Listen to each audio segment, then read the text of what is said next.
আসসালামু আলাইকুম, সবাইকে স্বাগতম বাংলাদেশ ম্যাথমেটিক্যাল অলিম্পিয়াডের আরেকটি ভিডিওতে। আজকে আমরা বাংলাদেশ ম্যাথমেটিক্যাল অলিম্পিয়াড 2024 সালের একটি প্রবলেম সলভ করব। এটি হায়ার সেকেন্ডারি ক্যাটাগরির একটি প্রবলেম। তোমরা যারা এটি নিজে থেকে সলভ করতে চাও তারা চাইলে ভিডিওটা পজ করে প্রবলেমটা সলিউশনের চেষ্টা করতে পারো, পরে না পারলে ভিডিওর সলিউশনটা দেখে নিতে পারো। আমরা ডাইরেক্ট প্রবলেমটা সলিউশন করা শুরু করব। তো প্রশ্ন বলা আছে, let A B C be a triangle and M be the mid point of side BC, অর্থাৎ এ বিসি একটা ত্রিভুজ এবং এম বিসি বাহুর মধ্যবিন্দু। The perpendicular bisector of BC intersect the circumcircle of triangle A BC at points K L N. মানে perpendicular bisector বিসির লম্ব সমদ্বিখণ্ডক এবিসির পরিবৃত্তকে কে এবং এল বিন্দুতে ছেদ করে, যেন কে এবং এ দুইটা বিপরীত পাশে থাকে বিসির। আচ্ছা, a circle passing through L and M intersect A K at points P and Q. একটা সার্কেল এল এবং এন বিন্দু দিয়ে যায় এবং এটা এ কে বাহুকে তোমার পি এবং কিউ বিন্দুতে ছেদ করে, যেখানে পি বিন্দুটা থাকবে এ কিউ এর মাঝখানে। L Q intersect the circle of triangle K M Q at R. L Q বাহু ত্রিভুজ কে এম কিউ এর পরিবৃত্তকে আর বিন্দুতে ছেদ করে। Prove that BPCR is cyclic. প্রমাণ করতে হবে যে বিপিসিআর একটা বৃত্তস্থ চতুর্ভুজ। আচ্ছা, চলো আগে এটার জন্য আমরা চিত্রটা এঁকে ফেলি। তো এটাই হলো আমাদের ওই প্রবলেমটার ডায়াগ্রাম। আমাদের প্রমাণ করতে বলছে কি যে বিপিসিআর এটা মানে বৃত্তস্থ চতুর্ভুজ হবে। তো চলো শুরু করা যাক। তো প্রথমে দেখো যে বিপিসি এই অ্যাঙ্গেলটা, না সরি কে বিসি এই অ্যাঙ্গেলটা, আচ্ছা K BC equals to K A B, একই বৃত্তস্থ চাপের উপরে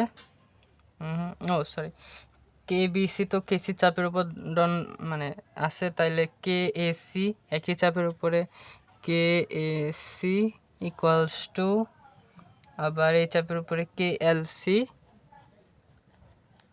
equals to K L C আর কে এল বি দুইটা কিন্তু ইকুয়াল। কেন?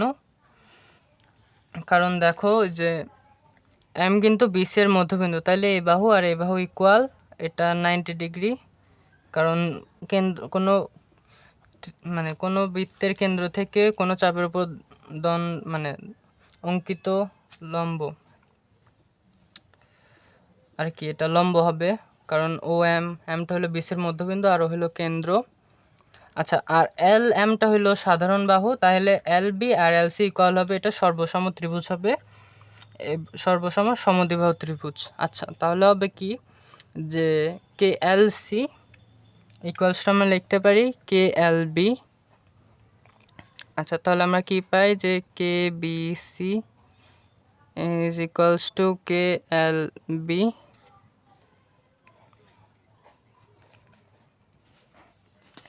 মানে এই অ্যাঙ্গেলটা এদিক থেকে আর একটা বাহু আঁকলেও এটা সমান হবে। তাহলে তোমার বলা যায় যে K B is a tangent of M L B, অর্থাৎ কে বি স্পর্শক হবে এম এল বি। মানে এম এল বি যদি একটা ত্রিভুজের চারপাশে আমরা পরিবৃত্ত আঁকি, তাহলে কে বি ওইটার স্পর্শক হবে। একইভাবে আমরা প্রমাণ করতে পারি যে, এবার কে সি বি নিয়ে কাজ করব, যে এই অ্যাঙ্গেলটা, তাহলে তোমার কে সি বি এটা কে বি চাপের উপর দণ্ডায়মান, তাহলে এটাকে লিখতে পারি যে কে A B, K A B. আচ্ছা, কে এ বি আর কে এল বি ইকুয়াল, একই চাপ কে এল বি, আর কে এল বি আর কে এল সিও ইকুয়াল, সর্বসম সমদ্বিবাহু ত্রিভুজ। তাহলে আমরা বলতে পারি কি যে KCB is equals two KLC। তাহলে একইভাবে আমরা বলতে পারি যে KC is a tangent of MLC। Triangle MLC এর বৃত্তস্থ হইলে কেসি এটার একটা স্পর্শক হবে। আচ্ছা, এটা হলো তোমার অল্টারনেট সেগমেন্ট থিওরেম এর কারণে, অল্টারনেট সেগমেন্ট থিওরেম এর কারণে এটা সত্যি। আচ্ছা, এই দুইটা তো মানে এই দুইটা ত্রিভুজের স্পর্শক, তাহলে আমরা পাওয়ার অফ পয়েন্ট অনুসারে লিখতে পারি যে KB স্কয়ার। আর যেহেতু কে এটা তোমার এম থেকে আসে মানে ও থেকে লম্বভাবে এসেছে, তাহলে কে এটা হইলো তোমার এই বিসি চাপের মধ্যবিন্দু, তাহলে KB আর KC ইকুয়াল হবে। তাহলে KB square equal KC square equal KM আর K into KL equals to লিখতে পারি KQ ইন্টু KP। আচ্ছা আচ্ছা, তাহলে পাওয়ার পয়েন্ট অনুযায়ী আমরা লিখতে পারি যে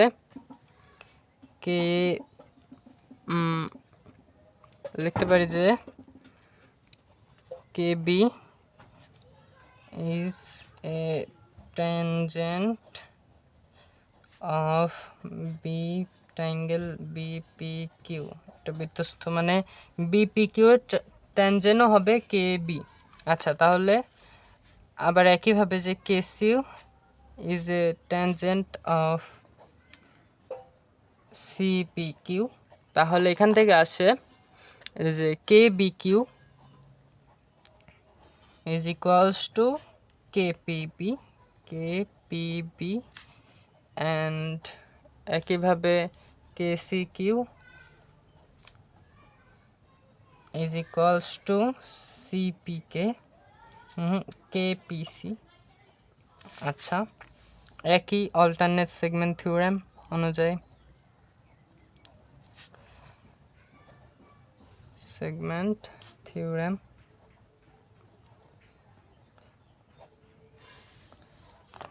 আচ্ছা আচ্ছা, এবার খেয়াল করো যে LBC একটা সমদ্বিবাহু ত্রিভুজ ছিল, তাহলে LB আর LC ইকুয়াল। তাহলে আমরা সিমিলারলি লিখতে পারি LB square power of point অনুযায়ী LC square equals to LM into MK equals লিখতে পারি যে LQQR। আচ্ছা, LQQR। আচ্ছা, সে অনুযায়ী লিখতে পারি যে LB is a tangent of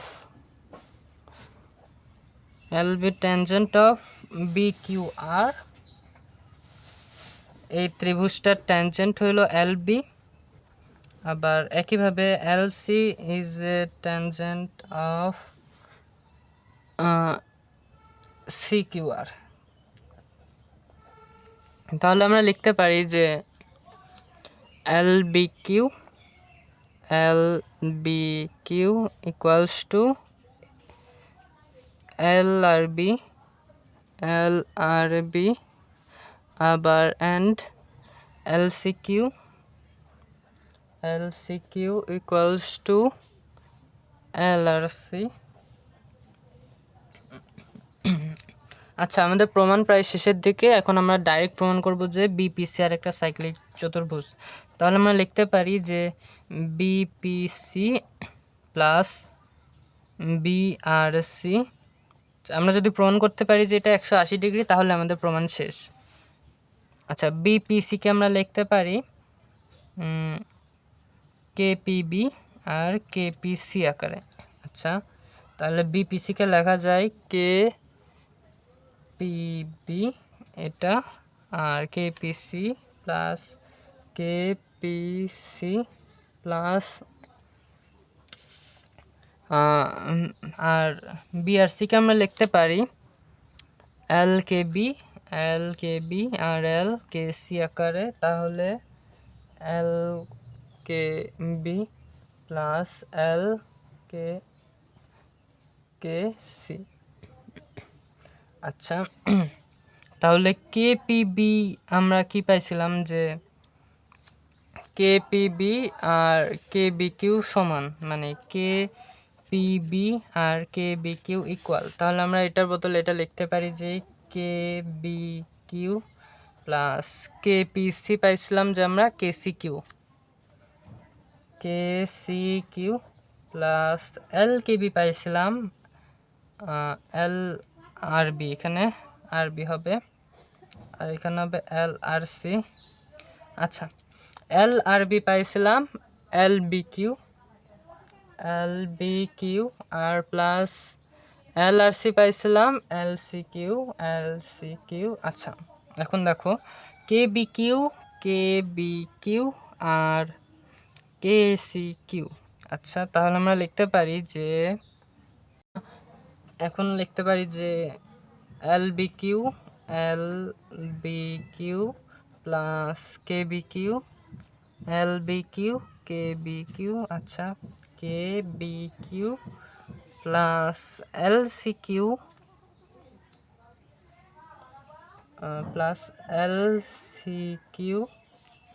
plus K C Q, এটা K C Q equals to L B Q আর কে বি কিউকে আমরা এল বি কে ডাইরেক্ট লিখতে পারি এল বি কে আর প্লাস এল সি কিউ আর কে সি কিউকে আমরা ডাইরেক্ট এল সি কে লিখতে পারি।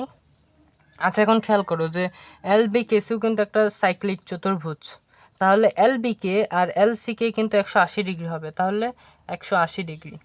তাহলে এখান থেকে পাই যে B P C plus B R C equals to 180 degree. তাহলে আমরা বলতে পারি যে B P C R is cyclic. তো এটাই ছিল আজকের প্রবলেমের সলিউশন। সবাইকে ধন্যবাদ।